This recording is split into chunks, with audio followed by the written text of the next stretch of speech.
Welcome to Startup Club ZA and the Big Pitch 2025, presented in partnership with the South African Future Trust, supported by E-Squared Investments, F&B South Africa, RMB Beyond Banking, Paystack, Aeons Ventures, Make Rain, Origin Software, Domisa Attorneys, Johnson Workwear, Finovate, Impact Capital Africa, and Future Growth.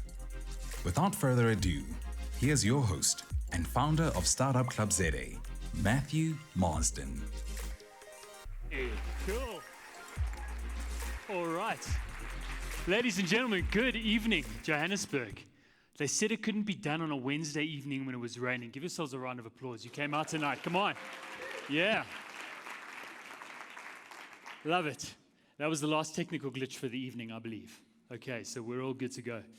Ladies and gentlemen, welcome. It is our first Startup Club ZA event of the year. We have been purposefully quiet, strategic, building up to this wonderful crescendo moment that is the first qualifier of the Big Pitch 2025. And sincerely, what an absolute pleasure to have you join us here this evening. So thank you for coming out. It's not lost on us. And of course, tonight, it's really, more than anything, a celebration of South African innovation, entrepreneurship, patriotism, all the beautiful ingredients around that. And I promise you tonight, you are going to meet some phenomenal founders building the future of this country. So I reckon that deserves a little round of applause, yeah? Amazing. Amazing. For those of you who are, by the way, who's here for the very first time at a Startup Club event? Oh my goodness, where have you all been? That's the question. Where have you all been? Folks, we are incredibly privileged to be now the largest tech startup and investor network in the country. We are incredibly passionate about turning South Africa into a true startup nation. And that talks about these pioneers and problem solvers who use business as a force for good and do it in an innovative way. We are adamant to grow awareness of what's happening in the space, these incredible people building great things, build connections, and create awareness and opportunity around all of that. Now, there we go. Very quickly, what we do. Okay, some of you, a lot of people think we are simply an events business. We are a lot more than that, and I'm grateful to say that this year, a lot of that is taking shape. First and foremost, we value relationships. So it would have been incredibly easy and a lot more affordable to do this virtually. I promise you. But at the same time, we know the incredible value about creating environments in which you can meet one another. I was having a discussion earlier with someone who simply said, it's so hard. How do you meet investors, partners, customers, potential hires for your business? How do you do that outside of these spaces? So we want to make that big ecosystem a lot smaller by creating environments. And relationship building will always be key to what we do. Importantly, we are building platforms. This, for example, is a platform through the support of phenomenal partners that we're able to catalyze and elevate some great founders. But we're physically building platform as well, tech platform to connect the nationwide ecosystem, specifically in the media space, build strong brand. You're going to see a lot of this come out along our channels in May, and we're very excited to use that as well. This is the year, folks. I've sworn this for a heck of a long time, but how many of you founders in the room can attest to the fact that capital is not free-flowing? We all need it, we all want it, but of course there's a lot of risk at the early stage. Startup Club is uniquely positioned to do something about that, to identify founders early on, to back them in the most productive ways, and we're very excited to catalyze the ecosystem through our capital and investment fund before the end of the year. And importantly, we do not do this work alone. We are so privileged to have an ecosystem now of 13 phenomenal partners who you heard about earlier, who enable all of this work and come alongside us to see this innovation ecosystem grow. So thank you to each and every one of them. I used to be able to mention them by name and give them a whole preamble, but 13 I'll have you here. It's like a pitch of my own. It's just too many. We're very grateful. Very quickly, 13 partners. We've hosted 23 events in the last 2 years, 2.5 years now that we've been around. Our network represents 6,000 people in person and 22,000 people online. It's growing rapidly. I'm most grateful. About 2,500 different organizations represented there. So if you're here for the very first time tonight, you're adding to that, and it's not lost on us. Thank you so much. Now, you've seen our partners. You've heard their names. I'm not going to list them all. But ladies and gents, we are incredibly intentional about who we partner with on this journey. Some of you would have been in touch with organizations that profess to support small business. Yeah? Some of you are like, absolutely, I know exactly what you're talking about. We partner specifically with companies that look beyond small business. They don't just group everyone into the SME brackets. They are looking at really understanding the innovation space, putting capital into that space, putting the right support, programmatic, product, hires, service, whatever it might be. And so I would argue that this is probably the strongest partner network in the tech ecosystem that you're going to find. Incredible investors, big name institutions, phenomenal service providers that we can really stand by ourselves. And it's an absolute pleasure to introduce them to you this evening. Now, folks, this is not the Matthew Show, and it's also not about Startup Club. This evening, we're here to make 10 companies famous. That really is the whole point of this platform. It's called the Big Pitch for a reason. Some of you might think that's just to do with the money. We'll get to that in a second. But the Big Pitch was birthed out of an initiative really that we ran, I'd say quite informally, with our wonderful partners at the South African Future Trust. Now, for those of you who do not know the South African Future Trust, a quick intro to them. I was going to let Nico do this, but I hope he doesn't mind if I just step in and do this here in the interest of time. This was a billion rand public benefit organization set up in COVID-19 with a facility to support small business with working capital, with low, no interest loans, obviously through the immense generosity of the Oppenheimer family, one of South Africa's real anchor entrepreneur families. They have subsequently spun out some phenomenal initiatives, both for-profit, both non-profit, and they have an anchor event every single year that is actually our grand finale in 2025, called the South African Future Trust Summit. It's happening at Sandton Convention Center in October, and we will show you something a little bit later to give you some insights into how fantastic that is. In my opinion, and there's a reason we've partnered with this phenomenal group of people, it's simply the greatest single-day event, two-day event this year that really showcases entrepreneurs in South Africa. So I urge you to be part of that. But very importantly, we were asked to host a pitch event at this event last year. And I called up a couple of people that I knew that were running great startups. And I said, guys, do you want to come and pitch at this event? We were also putting an expo on. We did a bit of vetting. And we got 8 founders, I think it was, to pitch on day 1. And we whittled that down through a judging process to day 2. And we took the stage, and it was going to be this wonderful platform. Now, how many of you have been to pitch events? Most of the time, you pitch for AWS credits or some GIS. Maybe you'll meet an investor in the room. Yeah. And if we're being frank with each other, all of that, by the way, is meritorious. All of that is meritorious because it's about showcasing the space. But Mr. Oppenheimer, in his incredible generosity and wisdom, turned to me 5 minutes before this pitch event took place and said, Matthew, I think we'll make 20 million rand available to the winner. And it was obviously I was taken aback. I needed a few moments just to calm myself down and then bless our poor founders who needed to now take the stage and pitch for this. But that has concluded in a deal that is currently finalizing DD, and the business that Resolute Education, will get into that in coming months. That was the prequel to this event. What if we could formalize that initiative? What if we could throw all this impetus and use this platform to do 3 things? Uncover amazing South African startups, showcase them to the world, and importantly, back them in a way that's really material. There has never been an event in Africa, as far as we know, that has ring-fenced $1 million to be invested in the winner. Not of this nature. And I want to make this clear. This is an investment. There does need to be some DD. There does need to be some relationship building between investor and founder. Otherwise, you simply submit false numbers and then, oh my goodness, what happened? Okay, so this is an investment being done in these businesses, but we are so excited tonight to introduce you to the first 10. Of course, this isn't the only qualifying event. So if you're sitting in the crowd going, oh my goodness, I wish I had the chance, I couldn't get my application in. Cape Town happens on the 13th of August, and applications for our Cape Town qualifier, completely independent of this one, will take place in July. So please follow us on social media, Startup Club ZA, and sign up to our newsletter as well to stay updated on that. And importantly, the top 5 companies from either respective qualifier are going to advance to our grand finale at this year's South African Future Trust Summit at the end of October. Does that make sense? To all 3 of you, I love it. How about everyone else? Fantastic. Thank you, folks. I love it. Now, very importantly, we want to make sure, because this is a significant number, We want to make sure we're completely transparent with you as to how we've arrived here. And I hope you appreciate that as well. Ultimately, folks, we're here to identify tech startups. These are not small businesses. These are not SMEs. Some of you will be equally frustrated because we get thrown into the same small business bucket. These are companies that are using technology in an innovative way to solve big problems in the world in a disruptive manner. They're building the next big thing. And we're really excited to support that base. They are South African businesses. Even if they weren't founded here, we've got some founders who will pitch tonight. Their teams have flown in from around the world to be here. And they need to have a majority presence here as well.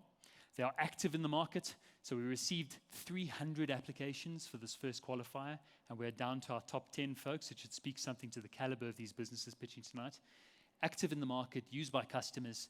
They can be pre-revenue, very important, because if you haven't made a dime but you've cured cancer, we still want you on the stage. Okay, so you can be a pre-revenue business. We do, however, then look at the type of company you're building and your product. And to meet our definition of a startup, you need to be pre-Series A. We won't get into what that actually means, but we think you're at scale-up stage. You've raised growth capital by that point, and you're probably beyond what this opportunity exists for. Now, our startups were selected on these 6 criteria. We won't go through all of them, but we're looking at how innovative these businesses are. Is the opportunity scalable, and can they actually access that market? Do they have traction? You know, what have they done with what they've had resource-wise? Is there going to be a big impact to society? If this thing gets $1 million, is it going to be a good thing for society, or is it just another marketplace? Unique advantage. What is the unique advantage of the team or the time? And importantly, we also want to make sure that this is a business that can get immense value in pitching on this stage. You might say, well, that's obvious. It's actually not. There are some phenomenal companies that applied who didn't quite tick that final box because they might get the exposure otherwise. And almost 300 entries in 3 weeks. 38 shortlisted by our team. It took us 2 days to get through that. We had 10 startups tonight selected by 12 independent panelists. And importantly, you've got your top 3% pitching this evening. So, I mean, just give them a quick round of applause if you don't mind. Yeah? Top 3%. So these are fantastic businesses, folks. And I just want to encourage you about something in a moment. 5 companies need to go through to our finale, but this cannot be a loss for the other 5 companies. I would like you to join me in helping make them famous. So follow them on social media, engage with their teams, look for the opportunities to how you can support, rally. They are phenomenal companies. If they win, this ecosystem wins as well. Importantly tonight, the unenviable task of picking the 5 that will advance falls on some esteemed judges, and we again do not entrust this responsibility to anybody lightly. First and foremost, Mr. Nico Jacobs, Chief Executive of South African Future Trust. Nico has become a friend through all of this work that we're mutually aligned on in supporting South Africa's entrepreneurs. But importantly, he runs countless businesses. He's held senior exec positions at the like of McDonald's and MTN, and we're privileged to have him here this evening. Mr. Paul Kent, another friend of Startup Club. We've had the privilege of interviewing Paul about his journey at a previous event. Some of you might have been there before. Paul was one of the first payments founders in the country, being part of the founding team in SureSwipe in the early 2000s. That has since matured. He founded Adumo, which then included companies like iKhokha within the payments group. And that business was acquired last year in a 1.6 billion rand transaction to Lusaka Technologies. So Paul knows how to build a tech business, but more than anything, he's got great wisdom for founders. Please don't chase him for that wisdom afterwards. He's going to need a little bit of time just to breathe after judging, but we're very grateful to have Paul here. Pierre, very importantly, is the newly appointed CIO of E-Squared Investments. And I often joke with people, I think E-Squared might be one of the best kept investment secrets on the continent. This is not only one of the largest permanent capital investment funds in Africa, but they do remarkable work supporting early stage entrepreneurs through entire pipeline programs. So very grateful to have Pierre on board as well. Thank you, Pierre. Bharati, thank you so much for joining us. Currently leading investor relations and formerly the head of corporate venture capital at Tiger Brands. So we're very grateful. Also holds an Oxford MBA, and we're grateful for her impetus and input this evening. Thank you, Bharati. And by the way, folks, these people could have been anywhere tonight, so we're very grateful to have them here. Thank you so much, of course. And last but not least, another friend of Startup Club is Mr. Abu Ade, This is the only time I'll be super vain about all of them, by the way, because the goal here is to build credibility, yeah? But Abu was one of the youngest executives for the Old Mutual Group in history. He subsequently left the good corporate life and started what is now the disruptive financial advisory tech business on the continent, I would argue, backed by the likes of Sanlam and Naspers. And I think you would probably agree with me.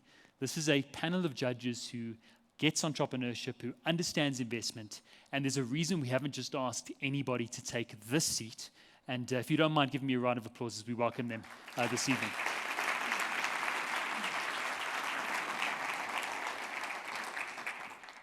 Okay, now to the good stuff. To the good stuff. Who's ready to see some pitching this evening?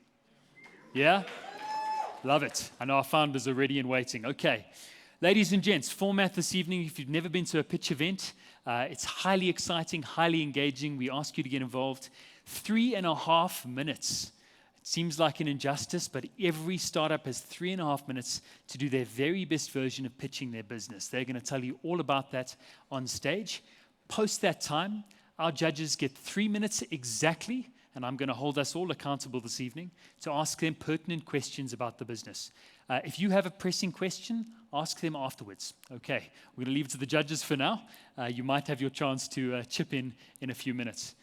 There will be a 5-minute intermission halfway. Okay, so after 5 startups, some of you are going to be bursting for the loo. Some of you, we might have lost your attention. I don't know how in an event like this, but we will give you a 5-minute break. So please try and hold out for that.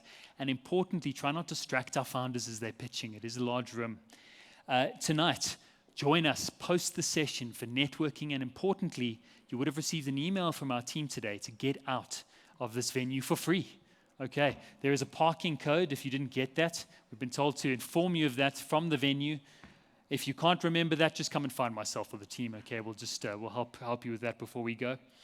And then very importantly, I gave you a task earlier. We want to make these companies famous, yeah? On your seats, you would have seen a QR code with a Startup Club logo on it. That QR code will take you to a dedicated microsite for this event. And on that site, we specifically profile the 10 pitching companies, who their founders are, what they do, how you can connect with them via email, etc., etc. So please don't just let that fall to the wayside. Go out, connect with these founders, follow their journeys. I promise you, if anything, you're going to leave super inspired at a minimum. Okay. Who's ready for some pitching, folks? Yeah? Amazing, amazing. And now, ladies and gents, of course, it's incredibly intimidating being first up here, but we've got full confidence that our first business is going to blow you away. Now, this is a business that is revolutionizing the way that feed is manufactured for the likes of the pet and aquaculture space. I'd like you to meet Maltento. Maltento, unlocking nature's power with insect-based innovation. Right now, global animal feed production is fueling deforestation, overfishing, and emissions. Founded by Dean Smorenburg, Maltento is redefining the space by turning food waste into high-value, insect-based feed for pets, livestock, and aquaculture. Led by a seasoned strategist and having delivered over 300 tons locally, the Maltento team is ready to scale. To tell us more, please welcome CEO Dean to the stage.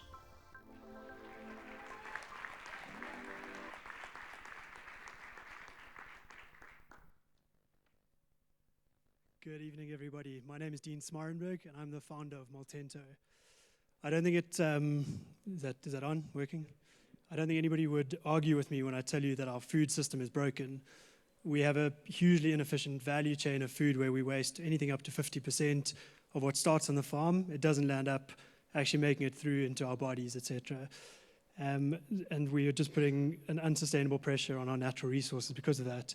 And so because of this, there's an absolute need for an alternative, more sustainable solution that allows our food chain to be more efficient. One of these systems that have been sort of touted for the last 10 to 15 years has been insect farming. I don't know how many of you have heard about it. I don't have time to get you to put your hands up, but the black soldier fly, which is that little fly on the left there, the larva of the black soldier fly is incredibly good at eating organic matter, therefore upcycling it back into biomass, which can be turned into proteins and oils. Now, this is a fantastic story, and it's amazing because it can then replace fish meal, keeping the fish in the ocean. The problem is, from a business perspective, these products, well, the larva itself is 70% moisture, so you have to drive off a huge amount of moisture, and it's very difficult then to make this a profitable business. And the key is about getting more revenue per insect produced. We at Maltento have managed to do that by focusing on a different market, where we harness the functionality of the insect in order to focus on the flavors that it develops that we can then sell into pet food for now and aquaculture down the line as we grow. So what is a palatint, these things that I just spoke about? So a palatint, or a feed intake enhancer, is basically a coating that goes onto the top of a pet kibble or onto a pellet, and it basically it stimulates the animal to go and eat more of that particular product. So in the pet space, it's really important because when you open that bag as a consumer, it's the first thing you smell. So you might smell beef flavor, you might smell chicken. We make that out of insects. And we're the first company in the world to do this. And if you look how they generally do these trials, is they'll do a palatability trial. So it's a focus group with dogs, and the dog either chooses your product or chooses the competitor.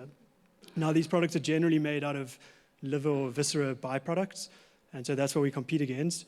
And there's lots of reasons why these are better, but the main one, and probably the thing that excites me the most, is about the future of this business, which is aquaculture and animal feed, which is we're able to stimulate the gut of the animal and the immunity of the animal. And we've seen this through the blood work we've done, where in that you make a more resilient animal, and in which case it has a better survivability when it's in a stress event. So we've had heat pumps break in trials, which raise the temperature of the water. We've had outbreaks of bacteria, and in those trials, we've had a 20% lower death rate in those trials. So it's been, we sort of always say we've been sort of luckily unlucky in those trials.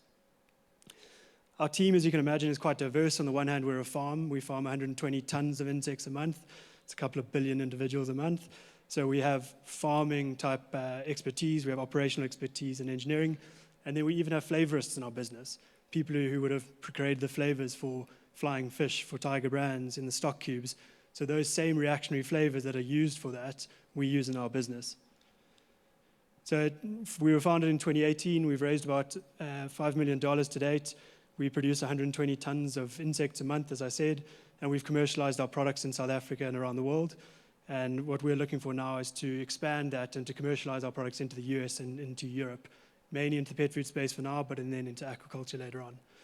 Thanks, Matt. Okay.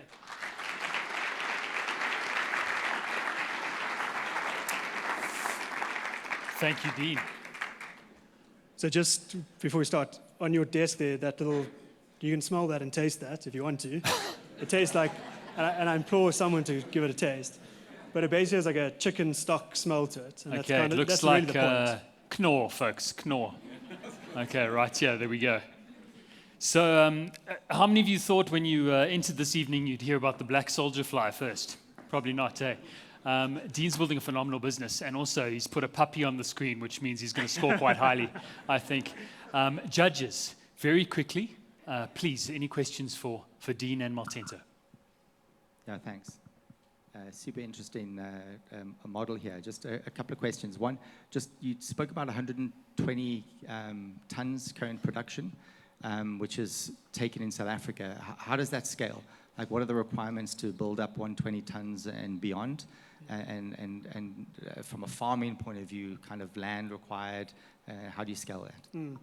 So where we've got our technology to the point is that in order to do 120 tons, we bring in roughly 600 tons of feedstock per month, and that's spent brewery grain. So we've focused on very much a brewery-based model, which means that we know what the feedstock coming in is, and that allows us to be a very sort of clean, traceable ingredient. So we work and partner with breweries in order to build future facilities. All our technology that we've designed, which is these chambers to grow the insects, the sort of big tanks that you have to use the Maillard reactions to cook the product, those are all kind of at a size that you can scale up from. So there's no new science in what we have to do from now on. It's about doing more of the same. Hi, Dean, great pitch. Just one question is on Maltento. Have you guys managed to raise any substantial offtakes yet? Yeah, so we've been most of the big pet companies in South Africa already. So they're working with our products. They're at different stages of development also. And we've commercialized now into America, but on a much smaller scale. So the key for this business is launching into the American market now. So to date, it's about getting our farming to the right levels and then getting that product mix into these digests and then launching into America and Europe, where we compete against sort of the multinationals the biggest flavor houses in the world. Paul, go ahead. Yeah, and on that basis, how do you distribute? I mean, you talk about going into new markets, the high cost, first, get into your own market. How do you distribute this product into other markets? Yeah, so physically we sell them in big, if you think of a pup suck, we all know what a pup suck is. This is 1,000 liters of insect juice, if you will. So that's physically, it goes in a container. We've got distributors in the European market, the American market that work with it. So they will be specialty pet food businesses that will take these types of products, and they already call on the pet food industry. So when that pet food business is looking to change their flavors or bring in a new product, then we will look to get into that product. And the thing I didn't mention is the beauty of our product is because it smells like chicken or beef, we can manipulate that. It means we can play into the normal pet food space. We don't rely on someone launching an insect-based pet food into the market before we can play into it. So that's where it gets quite exciting. Dean, you've got 20 seconds left. Tell us what would you do with $1 million in the business? Sure. So the things we need to do is we need to scale that digest plant, so we need to add a few more tanks and everything, which will take us from about 100 tons of production a month now up to 200 tons of production a month. A little bit confusing because the digest and the production number are slightly different.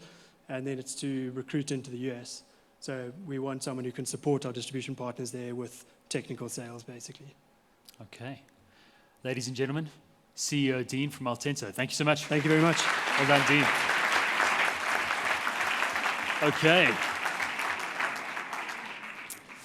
Okay, folks, and that's live pitching, man. It's almost harsh, hey, how quick that goes. But every company up here tonight, and certainly in the interest of all of your time this evening, has the exact same proviso: 3.5 minutes to do justice to what they're doing. So, Dean, well done. Not easy to go first, but thank you so much. I think you did great service to your business.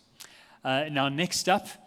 Some of you may not even be hearing me right now, but hearing loss is in fact a global epidemic.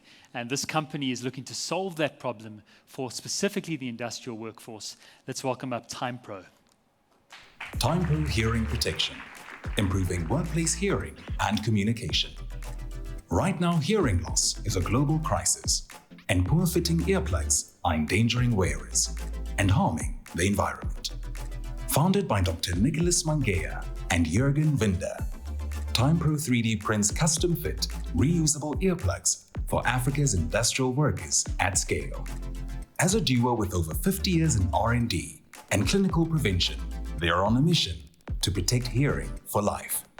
To tell us more, please welcome CEO Dr. Nicholas to the stage.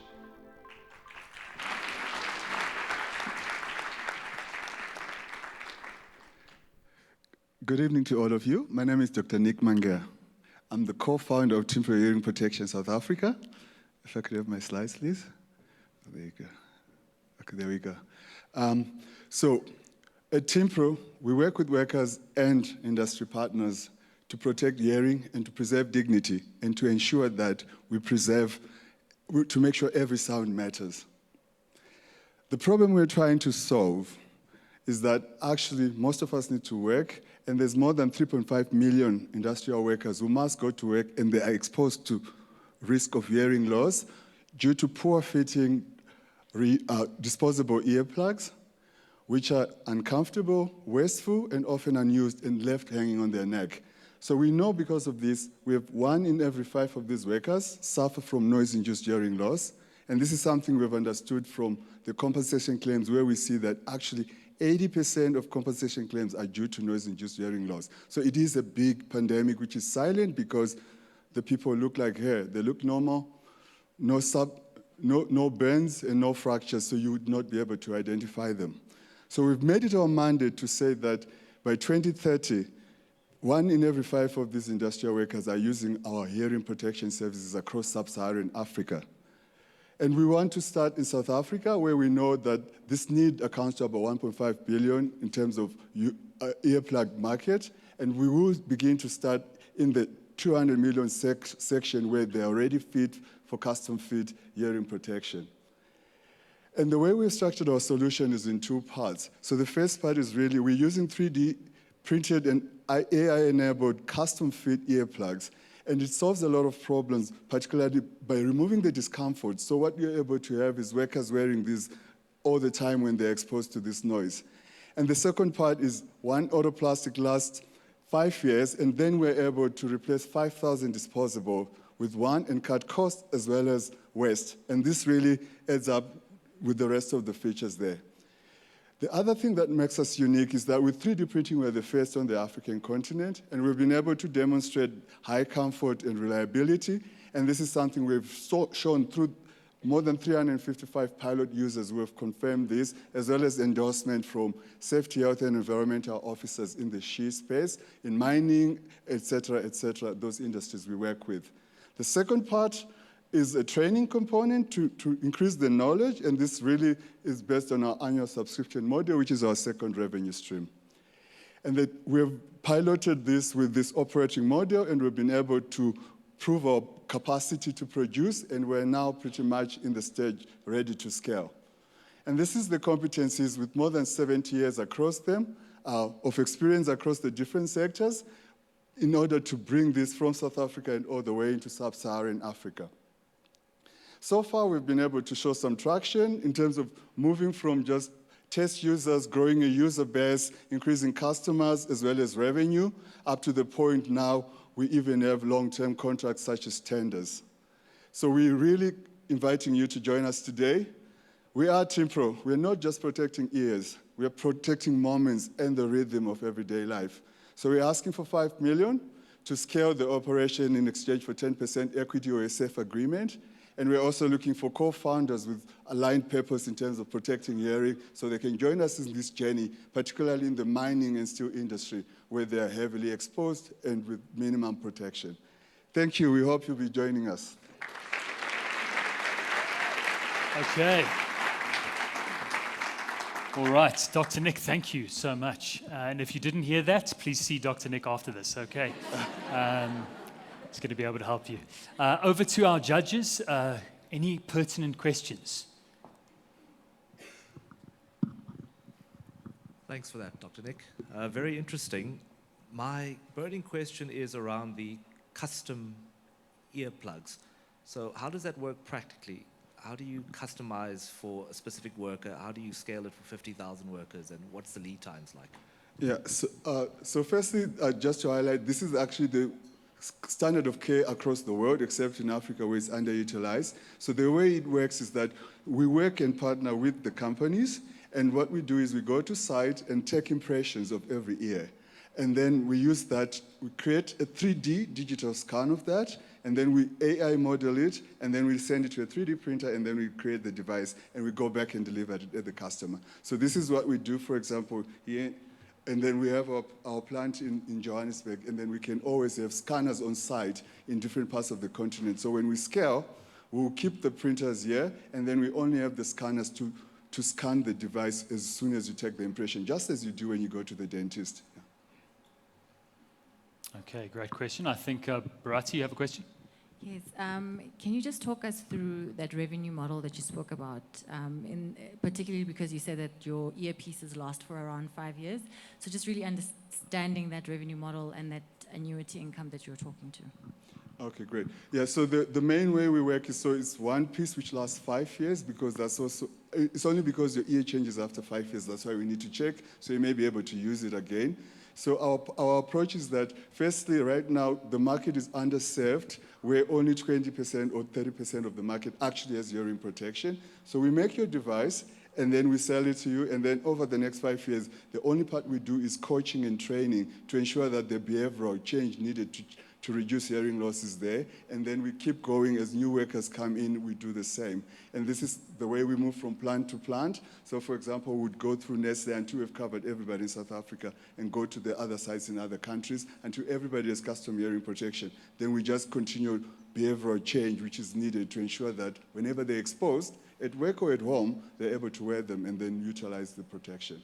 And then we do have other things that we'll be developing, which have also revenue streams. For example, we can do communication devices as well within the mining sector and other industries, which can then be another revenue stream. And as soon as we saturate people who need them at work, we are then able to do the B2C, which is the lifestyle for people who go to parties, music, and so on and so on. So there's all potential for growth following those who need to work and just being exposed involuntarily. Yeah. So there is a lot to grow there. Great answer. Dr. Nick, 10 seconds left. Where does the million get you? Yeah, so we have tested our model in terms of production. So now what we need to do is to start scaling. So we increase our production capacity, and then we start building the teams to be able to go and speak to the customers and develop those relationships. So that we will start in South Africa because this is underutilized. And then when we saturate it, we move into the neighboring countries, supporting our clients from here. We may have sites in Zimbabwe, Kenya, South Africa, Namibia, etc. Excellent. Short, succinct, powerful. Please give it up, ladies and gentlemen. Tympro Hearing Solutions. Thank you, Dr. Nick. All right. What I can say from the first two already is our judges have got a really tough job this evening. I'm sure you can all admit that. Anybody here have children? Why are all the parents so nervous to admit that? I don't understand. If you've got kids, own it. Well, folks, you can probably attest to the fact that the early years were pretty tough. And what if you could have a global parenting expert build a piece of technology to make that a little bit easier? Let's welcome up our next pitching business, Sense IT. Sense IT, empowering parents with smart, personalized support. Most new parents will attest to being overwhelmed and under-supported. Founded by Meg Faure, Tove Gant, and Judith Euster, Sense IT and their flagship app, ParentSense, delivers expert-backed AI-powered parenting guidance from pregnancy to preschool. Led by a global parenting expert and author, the team is on a mission to empower users for childhood success. To tell us more, please welcome CEO Meg to the stage. Thank you. Lovely to be here tonight. We are transforming early childhood health and maternal health by putting digital products into the hands of parents globally, regardless of their income and their language. The reason we're doing it is because if we touch the present, we will touch the future. Many of you may not know that 90% of a human's brain development is done by the time they're 5 years old, but 68% of parents feel completely lost at the task of parenting. What we know is that we are seeing rising mental health conditions and developmental delays coming through, and parents know this. They're concerned. This is a massive market, 140 million births a year globally, of which we're going to serve 27 million because our product can move across different languages. It is said that the baby tech market in 2030 will be worth $88 billion. So how do we do it? We have an app. Parents input data about their baby, when their baby was born, if they were born premature. How are they sleeping? And the app generates very specific information about when the baby should go to sleep, how the baby should sleep, how the baby should feed, nutritional advice, breastfeeding advice. If the parent tracks their baby's milestones, it can deliver activities for every single day of a child's life until 5 years old. A parent tracks their baby's vaccines and their weight gain, and suddenly you've got a digital record as well. We also have an AI chatbot, which has been developed in a closed-loop system, which means that it can only access information from myself, a pediatrician, dietitians, and so on. And it also has a medical triage system. And that is the reason why medical aids are picking this up as their maternity product. These are delivered on various different platforms inside our app. It's also delivered through WhatsApp, so parents can just message through WhatsApp. The data is retained, and then it learns and can generate information about the parent's child. We have an incredible all-female founding team. We are people who have had business background, clinicians, and technical prowess. But what really sets us apart is that we completely understand our market. We understand what we're solving, and we are solving it at scale. Our timeline, we launched in 2020 with a D2C product. We found our product market fit, but very quickly pivoted to be a B2B2C product. And we now distribute through the majority of the medical aids in South Africa, MediHelp, Discovery, Momentum Health, Sasolmed. We also have a partnership with Vodacom where we are pushed out as one of their parenting products in a B2B2C model where the parents pay and we have a revenue share. And we also are with Clicks Baby Club and are looking to expand further into the FMCG and branding space, delivering content to parents about their babies. So, we are looking for $1 million, and the idea is to be able to expand not only so that parents can input data, but also through a smart nursery, which is the ability to actually have a wearable device or a camera in the baby's room, and the data can be retained in that way, and in that way inform all the information that's coming out through the app. If any of you in the audience are involved in employee benefit programs, in the medical space, in hospital groups, or in the FMCG space, please do come and chat to me. We are looking for partners in these spaces as well. This is not just an investment in our business. This is an investment in the future, and we want you to join us in this adventure. Thank you. Excellent. Thank you, Meg. That was 3.5 minutes on the dot, Meg. That was clinical. I think you can trust her to help your kids as well. Judges, please, any questions you might have? Yeah, thanks. I could have done with this a few years ago. Two questions. Tell me about the business model, kind of how does it work, lifetime value of the customer that you expect to come through, kind of pricing, and then also just some insights into your current user base, how many downloads to usage, etc. Yeah, so our lifetime value is from pregnancy to 5 years old. Middle of last year, we had about 10,000 monthly active users. As of February this year, we've got 150,000 monthly active users, and that's been largely activated by Vodacom, and most of those are live subscriptions. They're not just users. Our medical aid has also opened up massively for us. Discovery has 38,000 babies born annually, so that's where we're starting to see our traction. In terms of our business model, our medical aids pay us on a per principal member basis, very small amount on the big principal member base. Vodacom is completely different. It's a B2B2C play, so the consumer actually pays us. But we have various different models that we work with NGOs, as an example. We've got a couple of NGOs, and one particularly exciting, very impactful NGO in the Eastern Cape who's going to be rolling out the product across communities there. And there, we're pitching alongside them to get funds into their NGO, and then we will then service their people on the ground and their mums there. So that's how we're seeing our scale. Great answer. We have time for another question if the judges have one. Abu, please. Who's building your technology, and where is the moat in what you're building?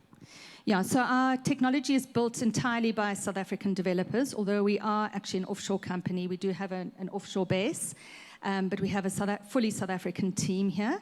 We have two other parts, so we have 3 teams actually, one of which is an AI team. Our AI team sits part in London, and they've created the closed circuit, and the other part is actually in the audience. She's built our integrations into WhatsApp, Bertha.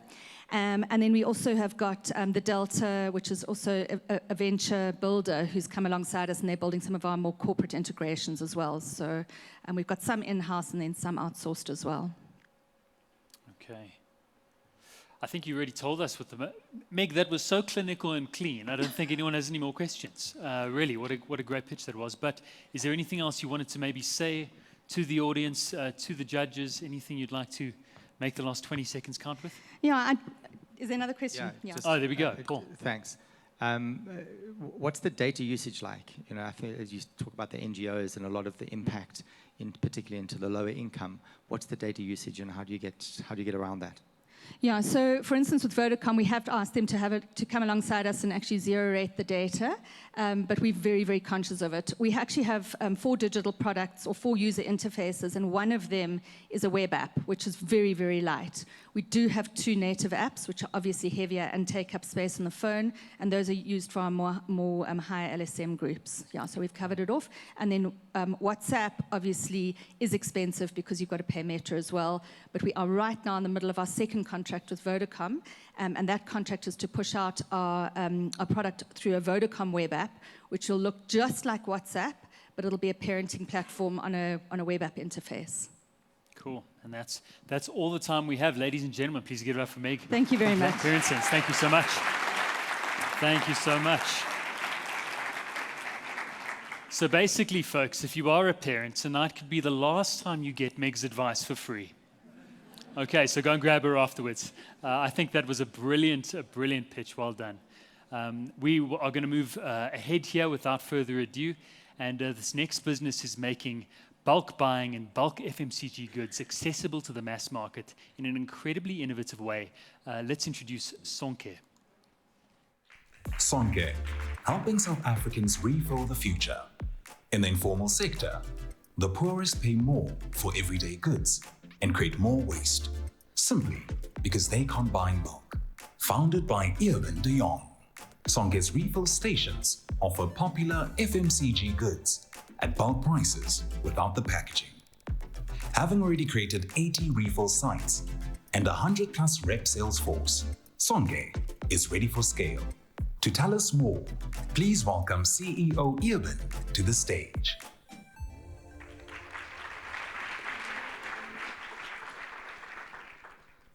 Thank you. Cool. So guys, I started Sonke to solve a very specific problem. And the problem is that if you're poor in South Africa, you get a terrible deal. By example, the 34 million South Africans that live below the poverty line pay up to twice the price and generate up to 1,200% more waste because they can't afford to buy the biggest pack size. And as you trade on a pack size, it becomes significantly more expensive.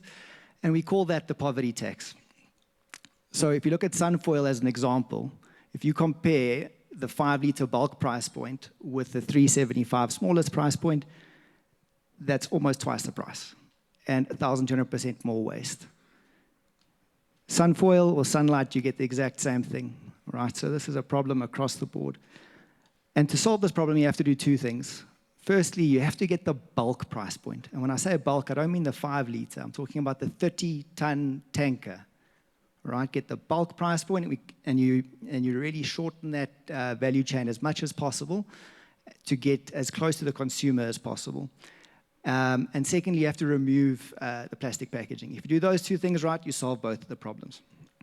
So we solve it by designing, manufacturing, and managing these automated refill stations that currently go into big retailers like ShopRite, Pick n Pay, and Spar, where people can bring their own bottle, select their size, press start, the bottle will fill up, it'll stop at the right point, and we print out a barcode sticker, and they pay at the till point. So the hardware is amazing, we own all the IP, but the real competitive advantage sits in the software. So every machine is IoT enabled, so we know exactly how much stock has moved through it, we know how much stock is left in the value chain from our back door all the way through to our retail partners. And all of that is very neatly packaged onto a dashboard that shows you live updates if machines are online or offline, etc. So in terms of traction, we're currently in 3 countries. 80 refill stations, started with cooking oil. We now also launched water about 4 weeks ago, but that's really just the start. So what's next is, instead of having a refill station in a retail store, we're vertically integrating and launching our first fully automated refill store in Diepsloot next week, Thursday. So this is a first of its kind globally. Selling a basket of goods. So we've got rice, sugar, maize meal, oil on the commodity lines, and really proud to say that we've got Coca-Cola on board. So refill Coke, and also refill Sunlight, Omo, Handy Andy, and some of the Unilever products as well. So Sonke team, I'm the founder. Got a really strong team around me. Elias is my right-hand man. In terms of skin in the game, I've sold my house and my apartment to fund it. It's fully bootstrapped at this point. We haven't raised any funds, but I think we've done as much as I can on my own. Really strong advisory board in place, and something that I'm really proud about is having our youth upliftment program, where we've got internship programs on technical and sales skills ready to build up people. And the ask is we're going to raise a fund of around $2 million, and looking for capital and partnerships to really scale up. And most of that's going to go into CapEx and to build the team. And thank you very much.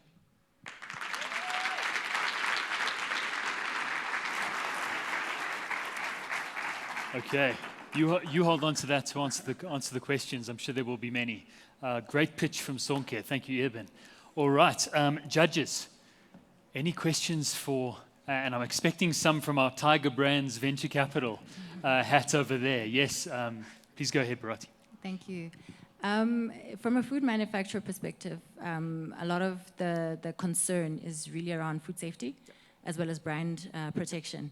So please just explain to us in terms of Sonke, what are you doing, particularly for food manufacturers, to control the value chain such that there's no compromise on the quality and that there's no proliferation of other brands where our products are available? Okay, cool. So maybe just a point on that. So firstly, on the commodity space, we use our own brands, so we don't have big brands. Reason being is that the market's super fragmented anyway. People buy on price. We've shown that with oil, where our own brand is dominant in more than half of the stores where we operate. So replicating that, I think we're confident that we know how to do that. And in terms of food safety, everything in the store is food safe grade, so stainless steel all the way through as an example. There's full traceability of exactly which product is where, to the point where I can tell you every bin that's ever been through any of our stores, where it's been, when it got cleaned, who cleaned it, all of that is in place. COAs for the store, we've got food inspection tomorrow, so like all of the boxes are being ticked as we go along. But it's a huge challenge. I'm not gonna underplay that. It's a barrier as well. Great question. Mr. Who's asking? Abu, would you like to go? We might squeeze in two. So just tell us a bit about the economics, right? So how much are you saving? How much are you passing to the consumers? What's the actual value that's going into these customers' pockets? Sure. So on oil, where we probably most of our volume goes through there. On the smaller pack size, we selling 750 mils for 19.99 retail. 750 and ShopRite is probably about 38 Rand. The 375 currently retails for 20. So you can buy ours for literally half price or get double for the same price. And our margins are probably a little bit better than the existing incumbents in the market as well. Mr. Jacobs, 40 seconds is yours, sir. Yeah, love the thinking about keeping it green while keeping the price low. Just a question on the logistics. Obviously, Diepsloot easy around the corner. Once you start sailing, you're going to Messina, Tambazimbi, as you scale up, how are you going to manage the logistics costs, including reverse logistics if there's problems with the product, and how does it impact your GP? Cool. So look, that's a hell of a challenge. In my previous role, I was logistics manager for Unilever Southern Africa, so like it's not lost on me. At the moment, the focus is really to get the first store running, understand what the problems are, get the next store up, understand how that scales up. So we'll get to the logistics. It's a challenge again, but we need some time to get to it. Paul, we have time for a very quick blast question. Just really to understand what's your moat. So this scales, it looks like it's a good business model, and then the incumbents come in and do something similar. Yeah, so look, so the tech is what everyone sees first. I don't think the tech is the only problem, right? So, or the only moat. For a big FMCG brand, they would need to really attack their biggest customers, which I think would be a difficult one commercially. Like for Tiger Brands, as an example, to open up a refill store next to ShopRite, I think is difficult. It's a difficult one to sell. A small startup like us, it's much more palatable. I mean, we're already in talks with some of the retailers anyway. But I think a big corporate, commercially, there's some real challenges there, technology challenges, and for anyone else coming in, I think getting product at the right price is really, really critical, and we've got some really good partners there to unlock purchasing as well. I'm going to stop us there in the interest of time. A sober answered pitch, but a fantastic pitch. Ladies and gentlemen, please give it up for Sonke.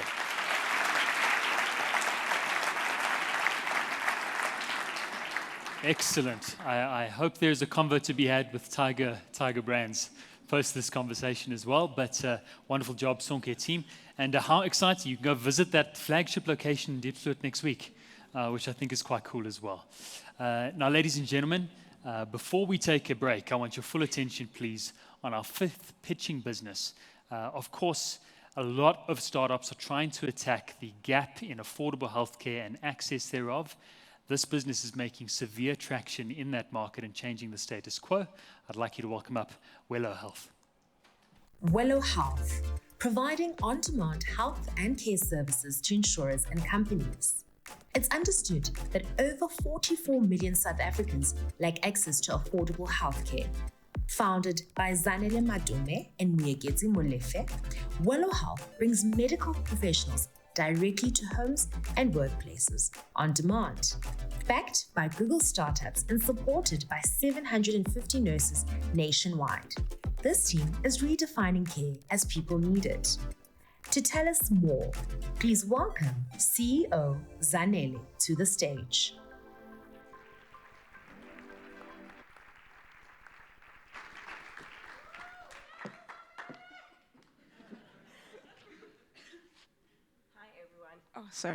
Hi everyone, my name is Zanele, CEO and founder of Welo. We are providing access to healthcare through human touch and technology. The problems that we're solving, I'll talk about two types of clients. We have your medical insurers, where they are trying to solve the problem of paying a lot of money for their members that are in hospitals. Where Welo comes in is that we come in as the last mile service provider to help them take those members from the hospital and get the primary health care at home. And then we have your corporates that we service from here all the way to Northern Cape nationwide, where we have corporates that say, we are a mining company, we need to comply with healthcare, or we have blue-collar employees, but they don't have access to medical aid. This is where we bring healthcare to the workplace. Just like one of our clients is Hitachi, which is a multinational company based here in South Africa as well. Our solution measures the human touch and the technology. The human touch is our back end, or what we call our engine of gig nurses, gig doctors, and gig paramedics. And then we have the tech part. The tech part is like your Uber. Just like an Uber delivers a person to their home, we deliver healthcare. Healthcare on demand and in real time. This is our dream team, based off, founders, ex-founders, the guys from our tech team. We've just employed now somebody from Stanford who's part of our R&D research. We have from our Dani, Lindri. It's just a mishmash, and people in the medical space as well. Our traction so far, we grew from 750 per month when it was still myself before the team to now going at about 725 as of the end of May through 2 contracts that we've just clinched that will take us to 7 countries in Africa. Our ask is $1 million USD. That ask will enable us to engine or power our growth, and we're also looking for access to market. So that one is for everyone here. If you know somebody in the medical health space, maybe the medical aid companies or incorporates somebody who deals with employee benefits, please holler at us and give us and get us in those rooms. We're also looking for strategic partnerships with universities, think tanks, and also our fellow companies in the health tech space. Thank you so much.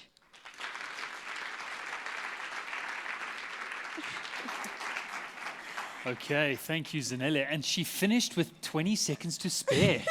Good job. That's okay, good. well, we're going to go straight through to our judges. Judges, any questions you have for Zanele and the Welo Health team? Pierre, please. Thank you, Zanele. So my question is around your nurses. How do you source them, and how do you guarantee a certain level of quality in service? Okay, so at first when we started, our mistake was like going to source nurses from recruitment agencies. And then it didn't go well with us. Then we started sourcing our nurses ourselves. I remember the first contract that we got, it was with Discovery, where we had 3 provinces, Gauteng, Western Cape, and KZN. I was the one in KZN. I would go, when the nurses come into the hospital, hey, I'm from Welo, I'm not selling insurance. We're from Welo, there's an opportunity for you to make extra money, and this is what we do, etc. I did KZN, Tando did Cape Town, and the other one did another province. And then from there in, we started now to train them, so that when a nurse comes to your home, or when a nurse comes to your workplace, they represent the ethos of Welo. Because, you will get them and put them onto a client to your invoice. But then you will get feedback. I remember we got a feedback from a client in Cape Town saying, hey, your nurse came through and she was skimpily dressed. And I don't want people skimpily dressed in my home when I have my husband around.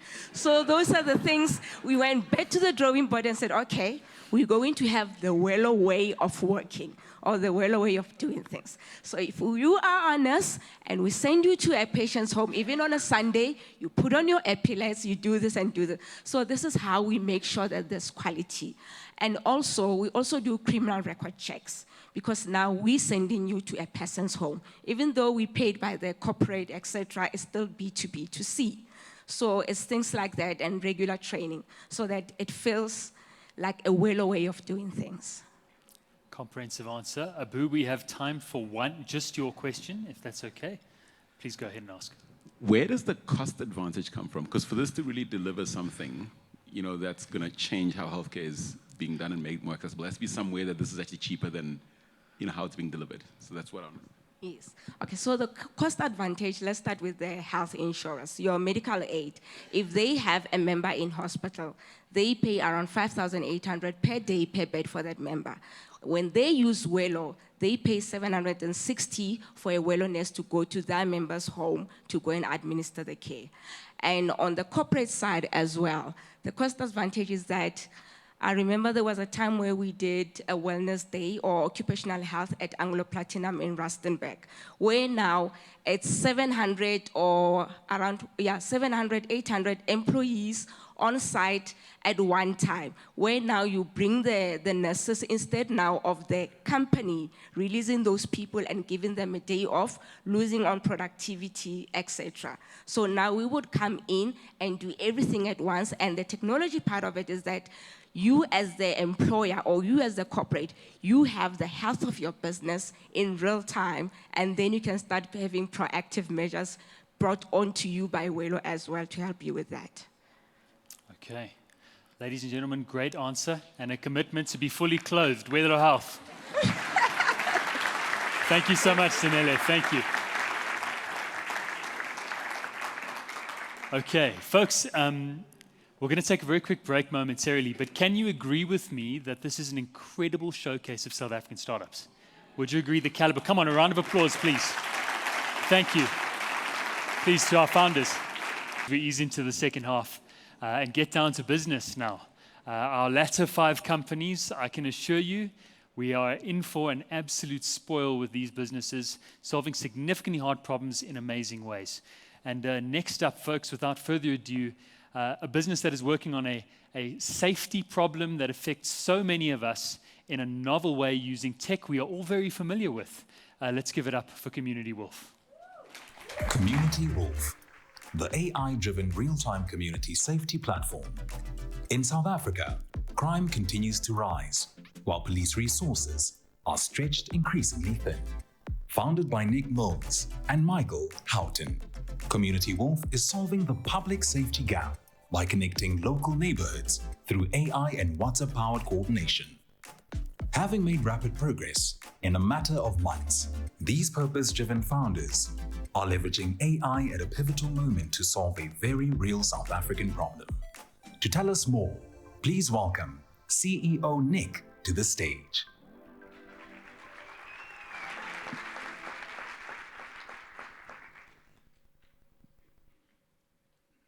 Crime is the biggest problem we face in South Africa. And it's not because we lack good people, it is because we lack coordination. My name is Nick Mills, co-founder of Community Wolf. We are building a platform that will power public safety. Every year, millions of crimes go unreported. Control room staff are completely overwhelmed. Systems are disconnected and critical data is often just goes missing. Software from the 90s is literally still visible on screens. Guards on the front line are often armed with pen and paper, or still armed with pen and paper to manage much of their day-to-day tasks. But our Wolf agents change everything.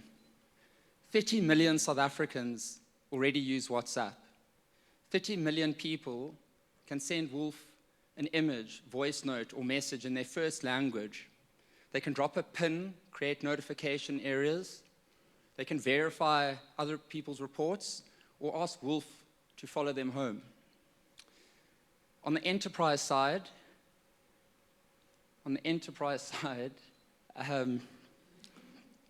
sorry, I've just lost my...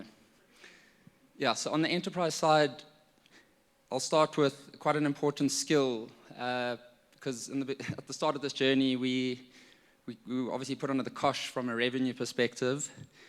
We identified a problem. We all would have come in here through a boomed gate. People scan our license disks with expensive hardware. We've embedded much of those features into the WhatsApp interface and are deploying it into a massive deskless workforce.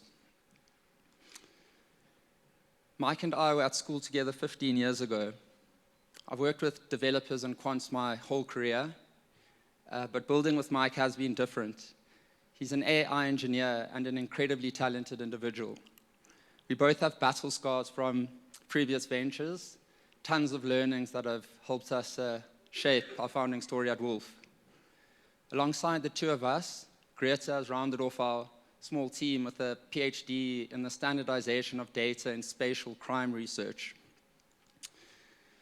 Over the past few months, 2,000 people have messaged Wolf, 50,000 messages exchanged. One of our enterprise customers has scanned in over 40,000 license disks with our enterprise agent. Last month, we concluded a $500,000 raise led by Fuel Ventures, and we launched a response pilot in Stellenbosch with the support of the Community Policing Forum. We are ready to throw fuel on this. We're looking for partners that can help us activate every community, every guard, and every public safety entity in South Africa, and Nigeria, Brazil, and Mexico. With a little bit of time left, please give that QR code a scan and ask Wolf what it does. It'll do a hell of a lot of a better job than I just did. Thank you.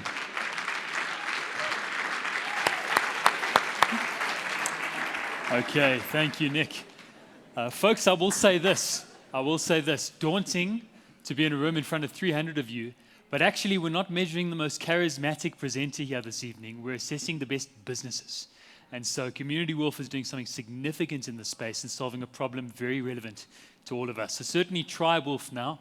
And in the minutes we have left, judges, any questions you might have for Nick? So don't worry about the style stuff. I'm interested in the product, right? So you've clearly got a very important problem you're working on. I didn't get that you have a revenue model yet. Sure. So the Community Wolf piece, the first part of the Community Wolf piece, the first part of our venture was with the idea and inspired by a lot of the incumbents with mobile panic apps, but to deploy that into communities that don't have devices or compute that can necessarily cater for an app. So very deliberately went after those on that side of the market with a freemium model to surface data that we thought in the long run would be extremely valuable. The enterprise piece is truly exciting. The ability to deploy agents to a deskless workforce and empower them with skills. The license disk skill is a great one. The incumbents that we're disrupting charge anywhere between 1,200 to 1,500 rand per device. That's why a lot of guards are still armed with clipboards. All of those sites have one thing in common. They have a device that their employer has given them. It sits on that site, and it has WhatsApp on it. So we've been, with that skill, able to disrupt quite a significant hardware or rental model without any amortization nonsense.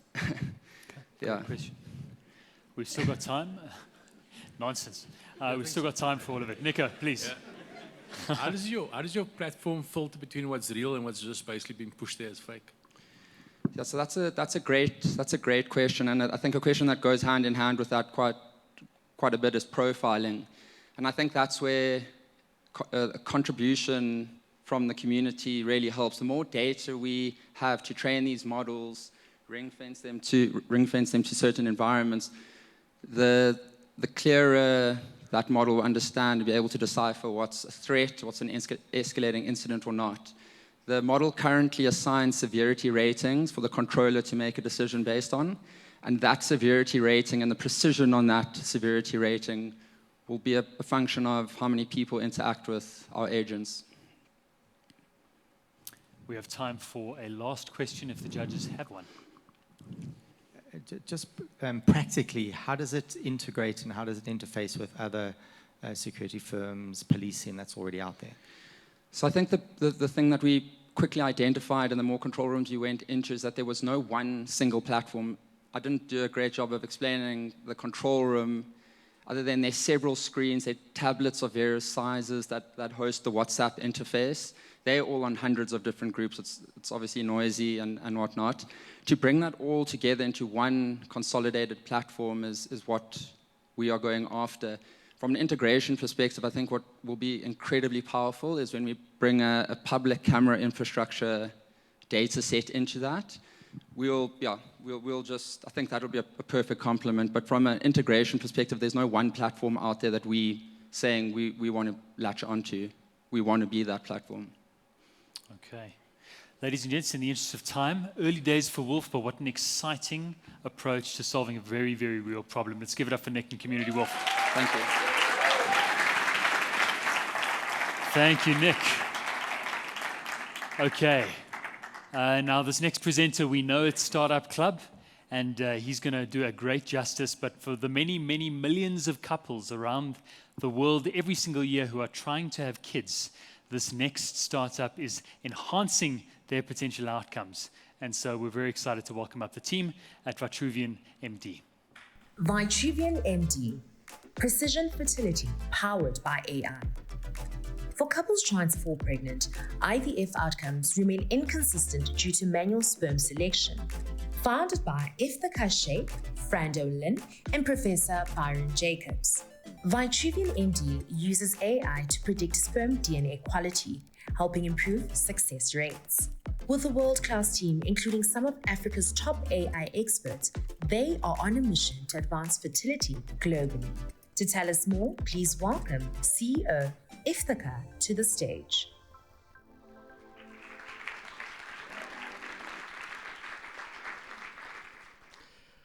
Okay, so I'm going to start off with a trigger warning because the next image you see will cause some people to swoon, others to recoil with PTSD, because I'm about to show you a picture of babies.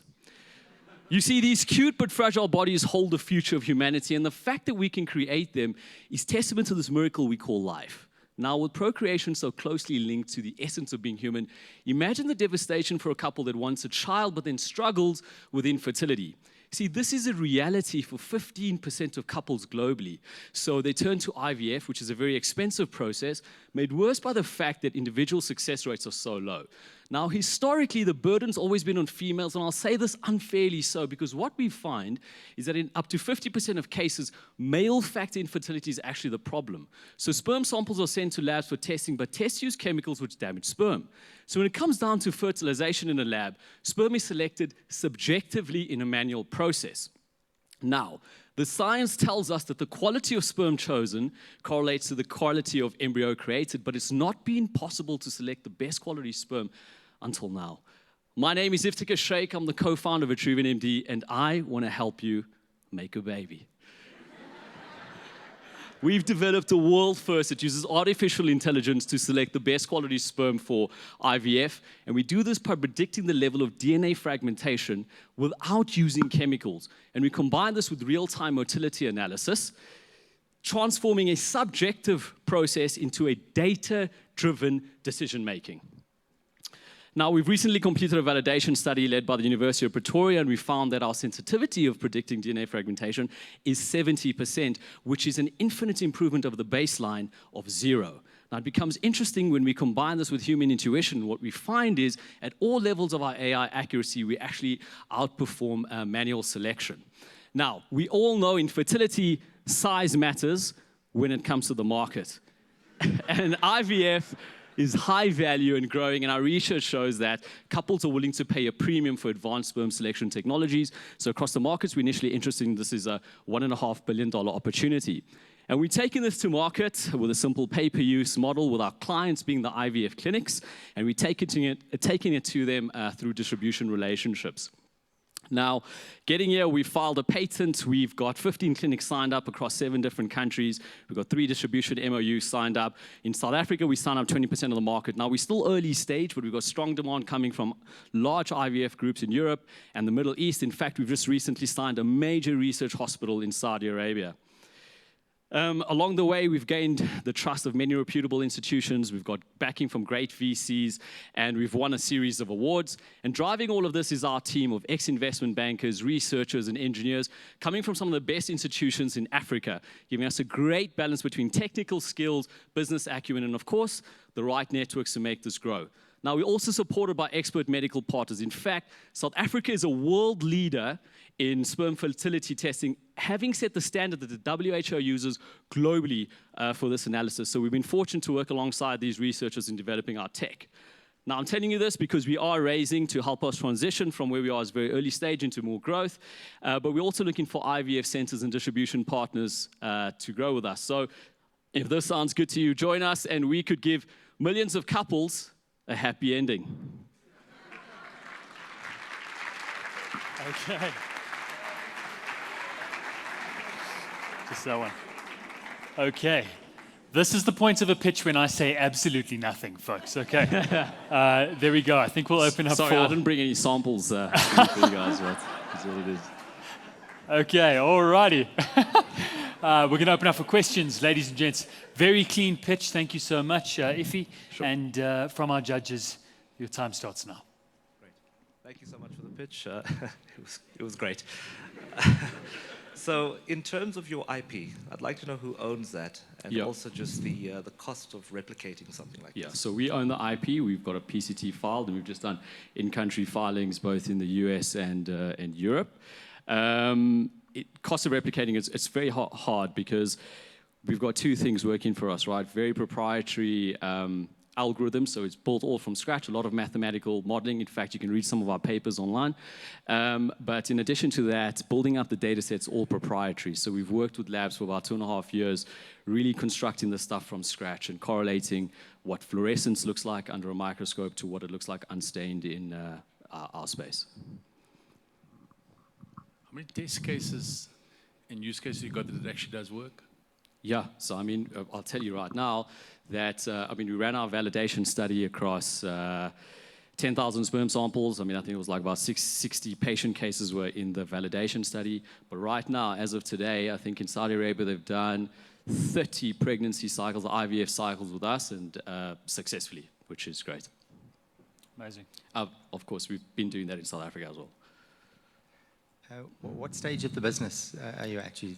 Talk about the tests from a revenue generation point of view. What stage are you? Yeah, so what we do really well is we've been building up a pipeline of revenue that we can deliver into. The reason we're not commercializing right now is just regulatory hurdles. So in each country, we've got to meet certain conditions so that we can actually start charging money. But if that answers your question to some extent. What's the time frame for? Yeah, so within South Africa, we should be commercializing with our first few labs by the end of this year or early next year, and in Saudi Arabia about Q2 next year. So we're busy doing our ISO 13485 now, and we should be done with SFDA Q2 next year.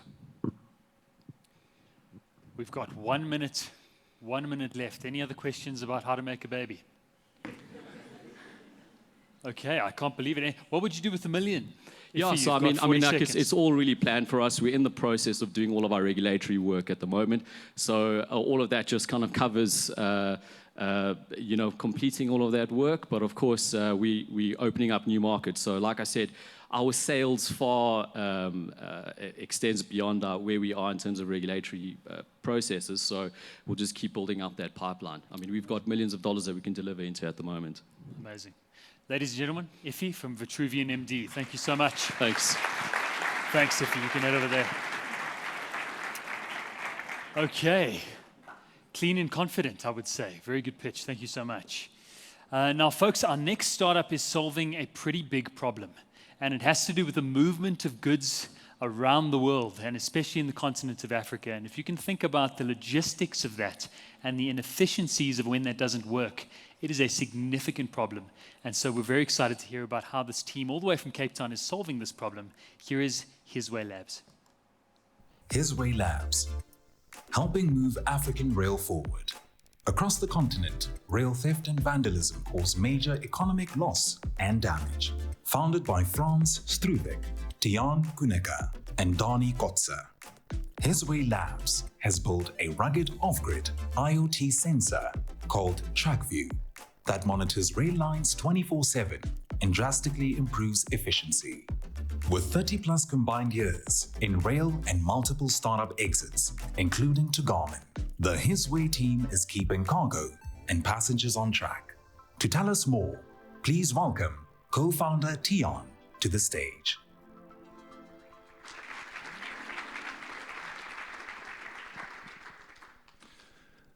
What a privilege to share the stage with so many people that's actually making a positive difference. What a privilege. So I'm Tian from HisWay Labs, and we're helping to solve a problem costing South Africa 1 billion rand a day. Mines need to sell commodities, and if the trains don't run, we lose 1 billion rand a day. What's the cause? Theft and vandalism. Sensors, copper cables, batteries are taken from our tracks, causing train delays, train cancellations, as well as accidents. In addition, if the sensors are taken, you don't know the condition of your rail. And rail breaks are the leading cause of derailments globally. How often does it happen? Rail breaks happen a lot. Transit reported 185 rail breaks on one export line in the last 6 months alone. That is a huge problem. I myself have witnessed how 6.5 billion rand worth of equipment disappeared from our tracks. I looked for a solution, and there was none. So we built it. Ladies and gentlemen, TrackView. It doesn't use any copper cables or batteries. If you give it to a scrap dealer, you get less than 10 rand for it. Not only do we detect trains and rail breaks, we can accurately say where it is by sending radar-like signals on the rails itself. No one else does it. We developed this technology, we patented it, and we built it. The low power capabilities of this technology allows IoT devices to be deployed to the rail. Of the 6.5 billion rand that's been stolen, it took 8 years to deploy, and still hasn't been replaced. TrackView is easy to deploy, it's easy to maintain, it's reliable, and it's available. An admiral once said, it's not the metal in the ship that counts, but it's the metal in the crew. And we've got some great metal. Both Frans and Dani has exited their ventures to global partners. I've got more than 20 years experience in the rail space. Well, that's nothing compared to our globally esteemed advisory committee with their vast experience and connections. So where are we? In the rail space, you need to pay to play. We just completed a grueling and very expensive type approval phase of PRASA, and we succeeded. We're starting the same in Australia, Melbourne, in June, and then we're off to the US. But excluding the global market, just looking at South Africa, it will spend 150 billion rand on rail infrastructure in the next 5 years. Of that, our focus is the low-hanging fruit of the export lines. That's where we go. We've got some private players in the pipeline as well. For everything we do, we believe that big problems need big partners. Ladies and gentlemen, while I've been speaking, we all lost 2.5 million rand. Help us solve this with TrackView. Thank you.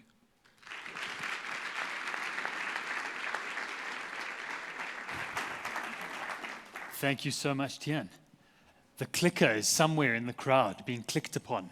Oh, there it is. I'm going to need to come and get it from you. Thank you, sir. Before we start our Q&A, great pitch and solving a significant problem, folks, in the market. Judges, what questions do you have?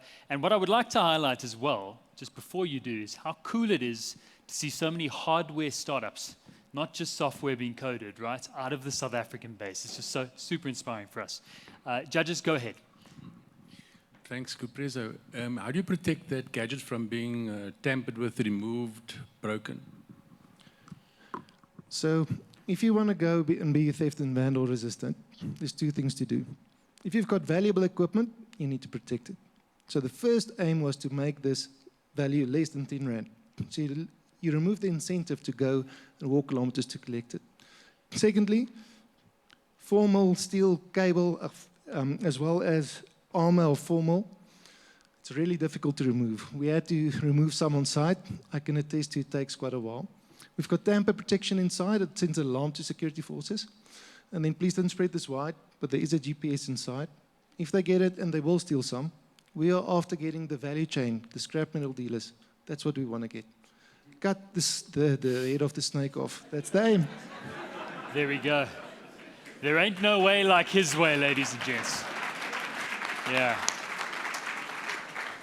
Okay, we've still got some time. Paul, please. Yeah, great. Super interesting. It's we always, every time we go down and look at the railways and see them underutilized, so solving a great problem. Tell me about the device, kind of how many devices per kilometer, where's the production, how are you going to build this, where are you going to get the parts, etc.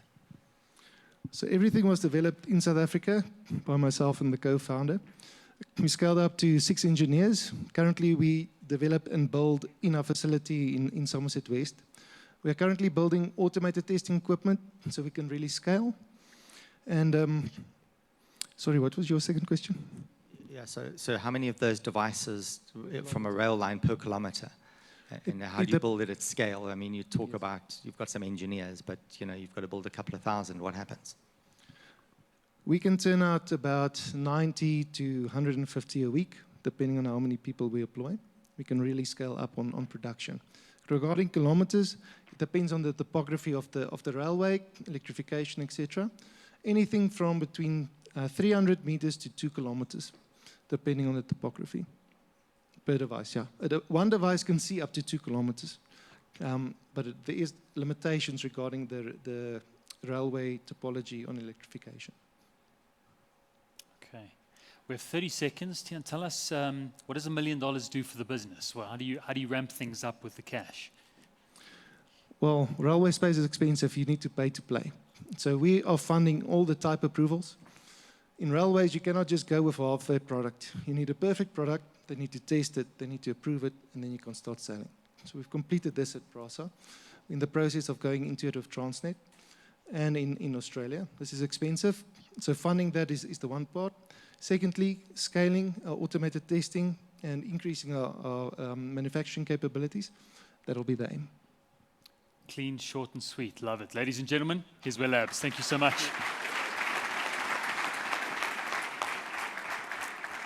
Okay.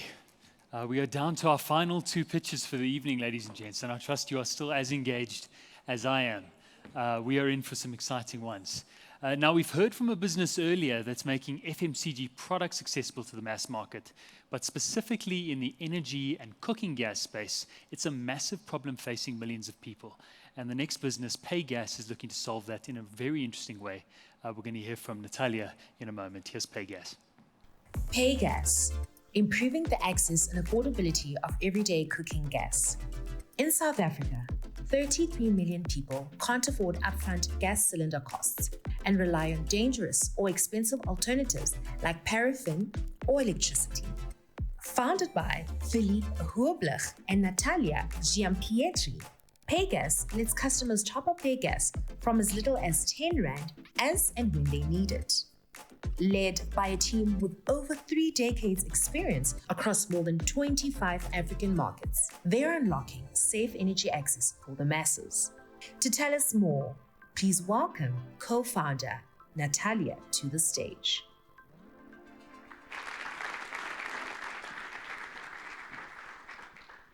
Good evening, everyone. I'm here today to tell you a story. Once upon a time, 3.5 billion of human beings on Earth wouldn't be able to buy a full cylinder of gas. Why? That costs about $10. The reason for that is that their income is not only low, but also irregular. So with $10, you cannot buy a full cylinder.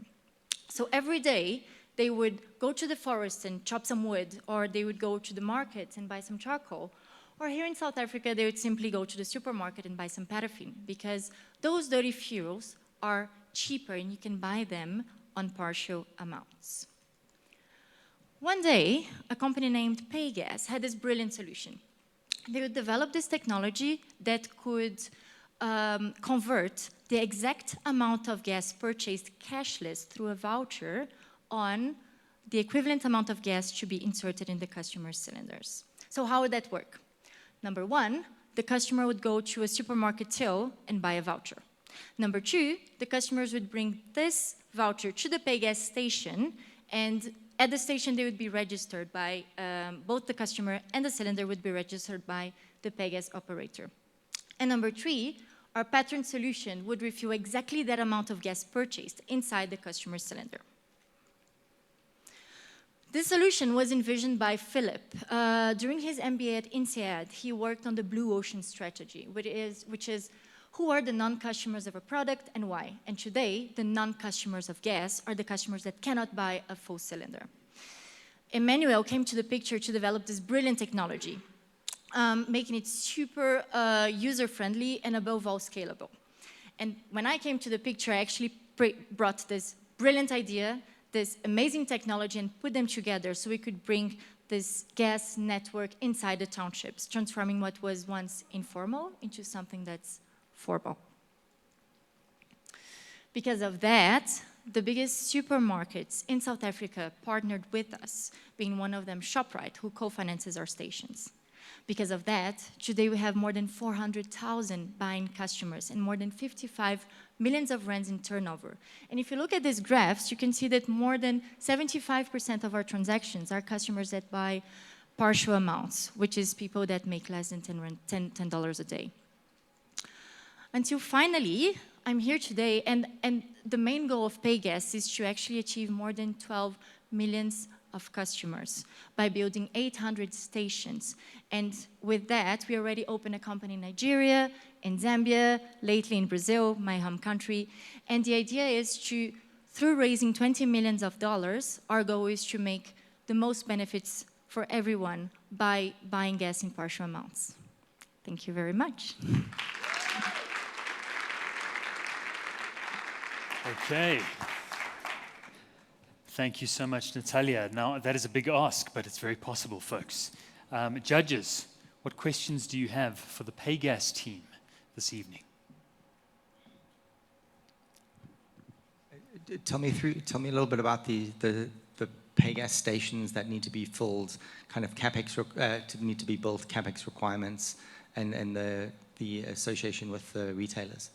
So Shoprite co-finances 60% of our stations. We design the stations ourselves, and the idea is that everywhere a Shoprite has a store, which is like about 3,000 stores in the world, we manage to put a PayGas station. So that station costs, on our part, it costs about $50,000.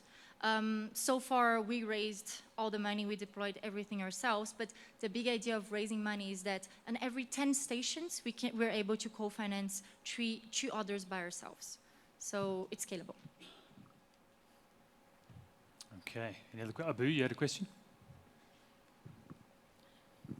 You're probably going to ask this, but what are you actually going to do with the money? Because is it really efficient to finance these stations with the capital you raise as equity? That's the question. Well, in our business, the big thing is margins, right? So our goal is we actually cut all the costs and we manage to be as more optimal as we can. So if we get the $1 million, for example, the idea is to buy trucks, invest in our logistics so we can cut all the middlemen, buy straight from the refinery and scale up quickly. So instead of buying 2 stations at every 10 that are co-financed with Shoprite, we are able to build 4. And then in about 15 years, we're able to build our 800 stations by ourselves. So it's a good start. Big, bold mission over the long term, but we love to see it. Pia. Thank you. Could you tell me a bit more about your revenue streams and also that revenue number on your slide? Was that GMV or net revenue?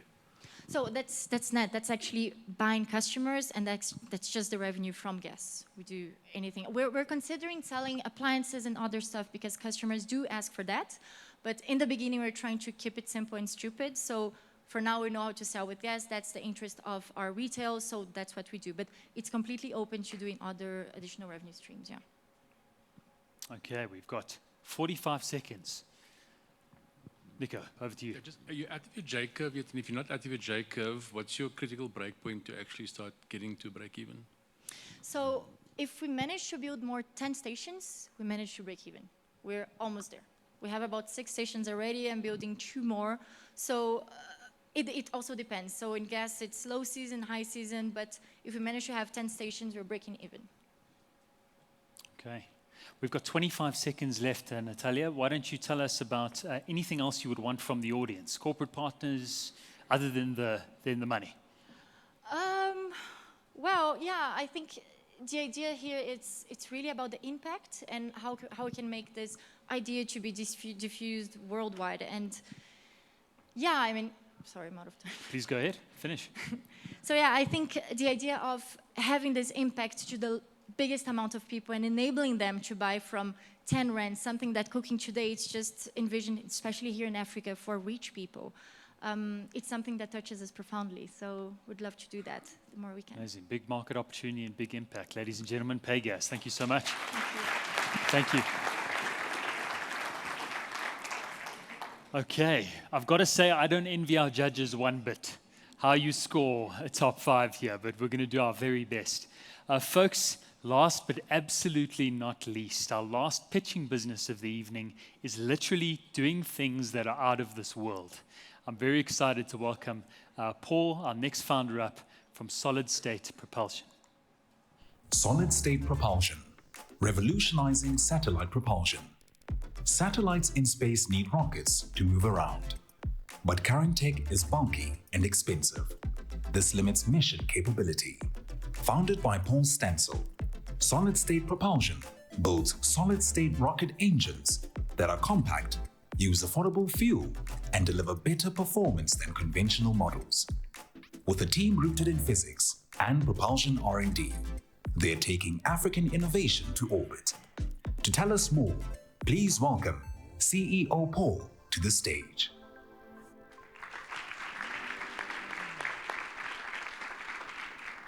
Hey everyone, I'm Paul and I'm the CEO of Solid State Propulsion. And we are building compact and reliable thrusters for satellites. So, why do satellites even need propulsion in the first place? There are 3 reasons for this. The first one is so that they can change their orbits and maintain them for their missions. The second one is to avoid collisions with other satellites and space debris that's becoming a bigger problem. And lastly, it's critically important that satellites responsibly deorbit out of space so that we keep space sustainable and don't create space debris. The satellite market is already over $100 billion, and it's growing every year. Critically, the fastest growing segments are those for small sats and nanosats, which have seen a near exponential increase in the number launched per year. We are building the next generation of propulsion systems for satellites. So what you can see behind me is actually one of our thrusters firing, and it's called the pocket rocket. Okay, and it's called the pocket rocket, and it is a rocket, and it does fit in my pocket, and here it is. Okay, so basically, the critical thing to realize about this is that it's completely solid state. So here you can see a quick video of how the pocket rockets would attach to a typical satellite.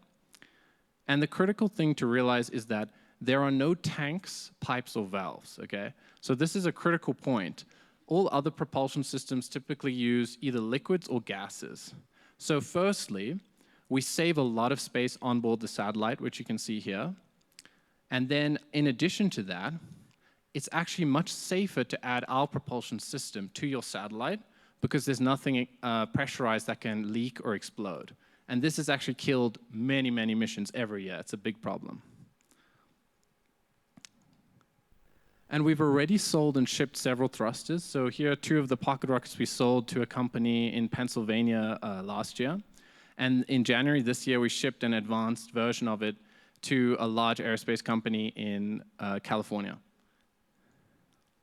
Our team has over 30 years combined experience, so I'm the founder, and I also happen to be the first person to put a real asteroid inside an ion thruster, which is pretty cool.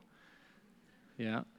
And Trevor Leffler, he brings a lot of experience. He's actually worked in several European space startups developing these types of thruster systems, just different ones. And he's also published in Nature, and he's well renowned for his plasma physics. So now, so we've done all of this in just 17 months, 100% bootstrapped. And now we're looking for funding to build and test basically the upgraded, like higher thrust version, which can tackle a much larger segment of the market. We're also interested in hiring for sales and engineering later this year. And yeah, I hope you will join us in funding sustainable space propulsion. We are solid-state propulsion. Thank you.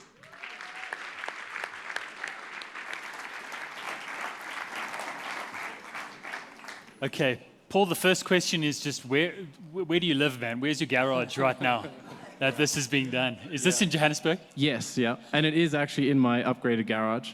And, so actually, folks, you could be staying next to Paul right now, just blowing things out of literally into orbit. Yeah, actually, maybe you should come for a visit because actually there's some government funders who want to fund me. They're actually coming for a visit in the next few weeks, so.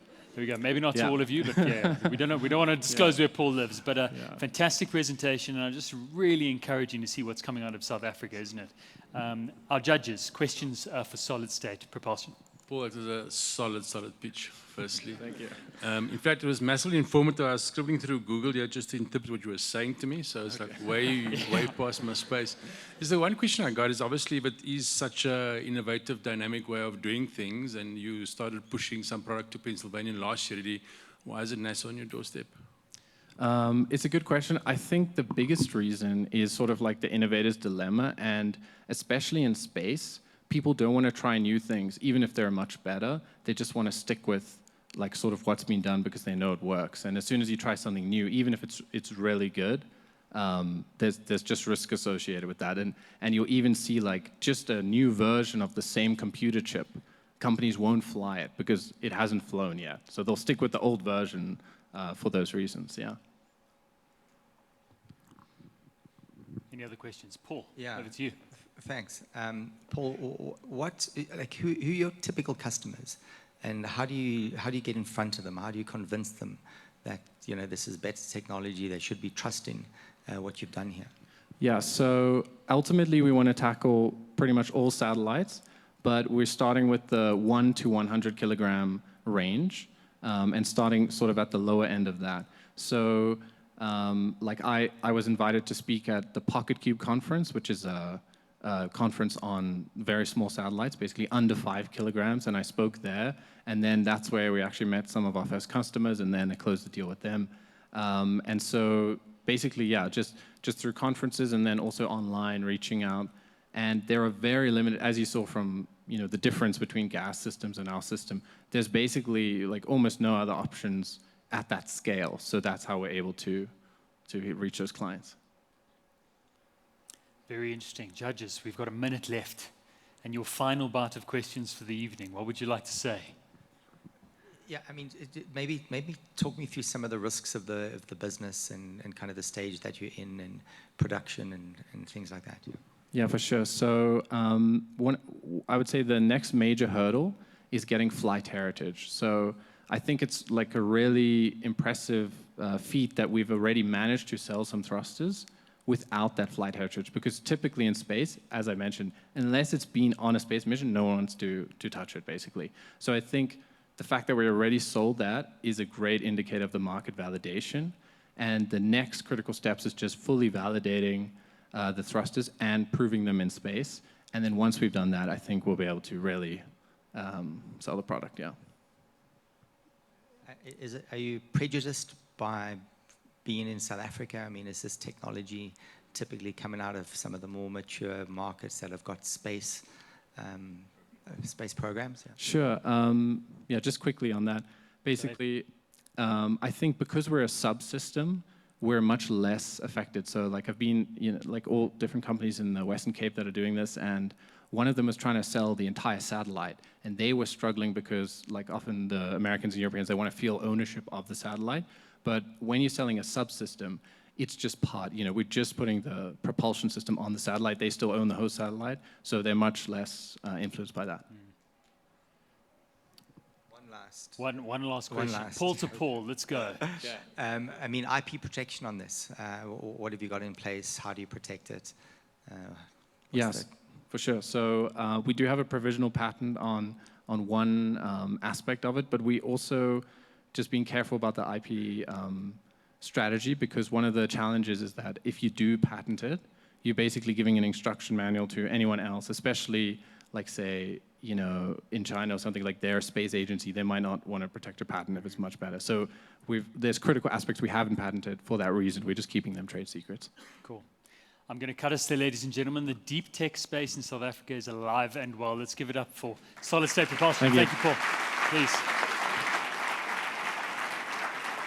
Okay. Folks, simply brilliant, weren't they? Those 10 companies, I think, represent some of the most exciting coming out of this country.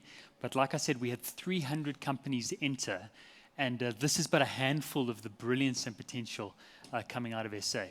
Now, our judges have the unenviable task now of just finalizing their scores. So we're going to give them a quick moment to go back, make sure they're scoring appropriately across those categories that we identified earlier. Before we reveal the top 5 that are advancing this evening, I made mention of the South African Future Trust Summit. That is in its 3rd year in 2025. I do believe it's the best flagship event for South African entrepreneurship across the board. And you absolutely have to be there in October. But importantly, it makes way for our grand finale for the big pitch back in Johannesburg in a couple of months' time. So before we get to revealing our score, let's have a quick look at some highlights from the 2024 edition before we announce our top 5.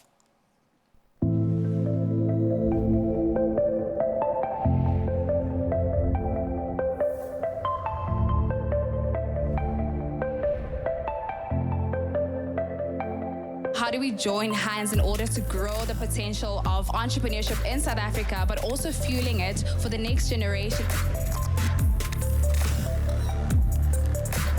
The reason for being here today is to network and to gain a lot of insight into growing the brand and growing the company. We've got over 1,000 people here. We've got about 1,400 people registered. We got stalls, the vibe, the energy, just amazing. This is the 2024 South African Future Trust Summit, and it's such a privilege to be with all of you. I believe that this summit, this world that we are creating here, is going to be the very essence of the future success of our nation.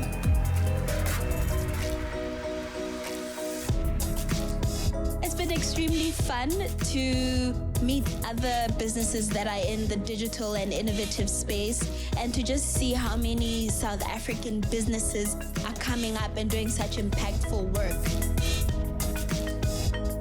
We've got a mixture of tech, we've got traditional companies, we've got folks solving and building very asset-heavy businesses. That's all great. We're celebrating entrepreneurship here at SAFT 24, and this is what this is about. Don't ask for permission, beg for forgiveness later. If you see a problem with a customer, just solve it.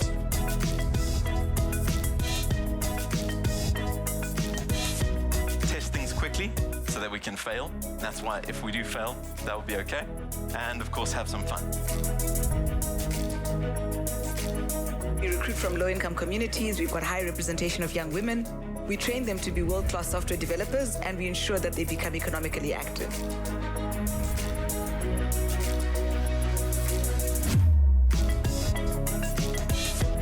I think that's what does. Well, that's what's certainly done for me and my businesses.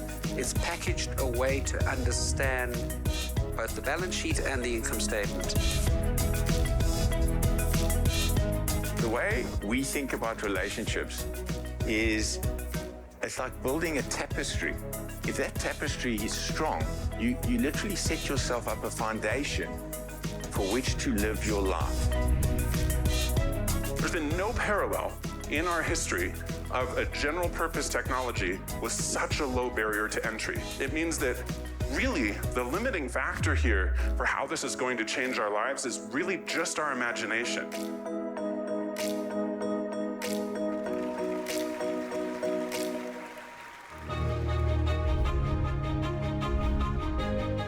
It's day 2, South African Future Trust Summit 2024. We are absolutely excited to be here.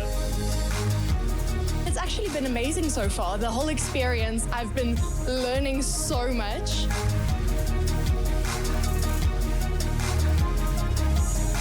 Gradual improvement all the time. So what we can do in our country, what we can do in our businesses, and what we can do in our personal lives each and every single day. The world will have changed so much that what you were learning in year 1 may not be relevant. The people that you surround yourself with in your business are going to make or break it. But what I've tried to do was just surround myself with mentors or people that were better than me. The environment that you create for them in that workplace is exactly the environment that they're going to take home with them. Is to operate with a sense of urgency. You build the people and the people build the business, right? You can only innovate by solving problems that people really have. You've got this man as a mentor for a few sessions.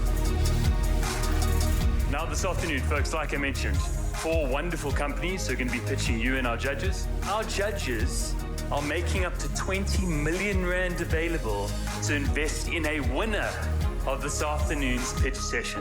And I'm really excited to hear from our top 4 finalists. I had a stroke 2.5 months ago.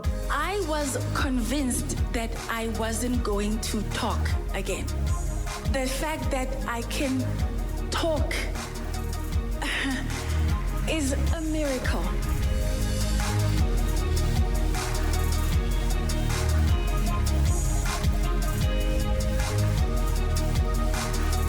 It's good to see that we've got people who are going out there doing things that will be able to change the landscape when it comes to small business development within South Africa. Yeah, being here has been really good, very informative. I've learned a lot, also very inspired to also become an entrepreneur. We have a sense of just a belief that everything's going to be okay and we are the right ones to make South Africa great. So it's been amazing and thank you for joining us.